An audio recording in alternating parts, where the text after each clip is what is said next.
everyone, कैसे हैं आप सब? I hope you guys are doing well. So today I want to discuss about the two news which deeply affected me. The first one is the Lucknow fire case and the second one is of Ketan Agarwal. Right. So I don't know what to say and what not to say. Basic यही है जो मेरा मानना है कि कहीं ना कहीं जो फायर केस है उसमें कहीं ना कहीं गवर्नमेंट्स की ही लापरवाही है, क्योंकि अगर ये सब चीज़ें पहले ही चेक हो जाती तो आज वो दुर्घटना ना होती और सभी लोग सेफ़ रहते और काफ़ी चीज़ें बची रहती। और सबसे ख़ास सबसे इम्पॉर्टेंट जो है वो है एक जान।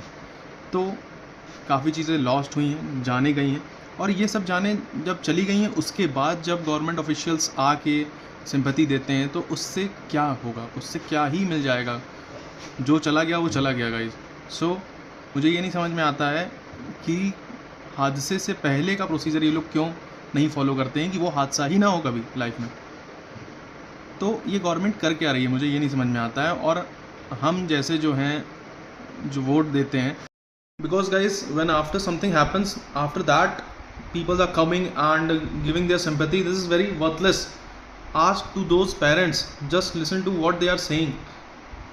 उनका तो पूरा एक होता है ना कि लाइक बच्चों से ही एक्सपेक्टेशंस होती हैं पेरेंट्स की कि हाँ वो कुछ ना कुछ करेंगे। वो मेरी एक होता नहीं क्या, एक कहावत होती है कि अंधे की लाठी बनेंगे। हमारा जैसा भी बच्चा हो, जो भी टाइप का बच्चा हो, it doesn't care, right.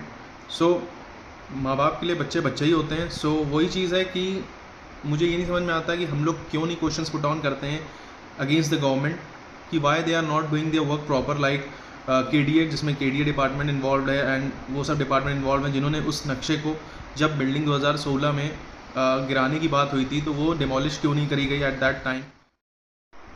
And the second case is all about Ketan Agarwal, जिसकी शादी होने वाली थी रिसेंटली। और वो केस तो मतलब पहले भी इतने इंसिडेंट्स हुए हैं तो हम लोग को ये लग रहा था, या सभी को ये लग रहा था कि अब चीज़ें शांत हो रही हैं या चीज़ें सुधर रही होंगी, बट फिर से वही केस।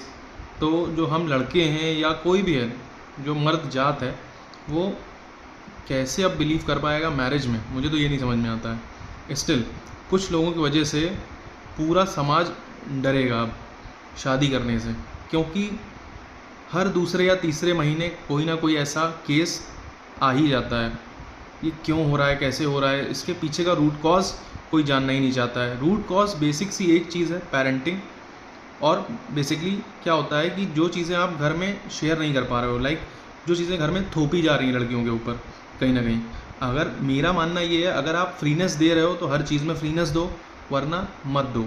अगर आप फ्रीडम दे रहे हो कि हाँ आप कुछ भी कर सकते हो, कुछ भी पहनो, you have the right to choose anything, right to vote, right to eat, right to educate, right to do job, whatever.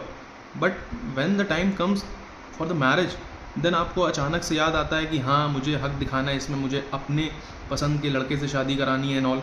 सो इन सब चीज़ों में भी फिर फ्लेक्सिबल होइए ना, मेरा ये मानना है। कहीं ना कहीं I guess I might be wrong, but कहीं ना कहीं रीज़न यही होता है कि लड़कियाँ अपने घर वालों से बहस नहीं कर पाती हैं, या वो चीज़ पुट ऑन नहीं कर पाती हैं, या एक्सप्रेस नहीं कर पाती हैं बात को।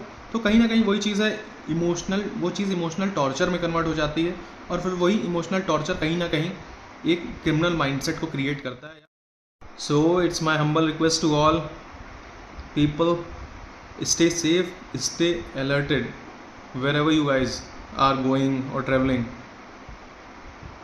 जिसके भी साथ आप ट्रैवल कर रहे हो, जैसे भी ट्रैवल कर रहे हो, थोड़ा सतर्क रहें, सावधान रहें। Okay guys, bye bye.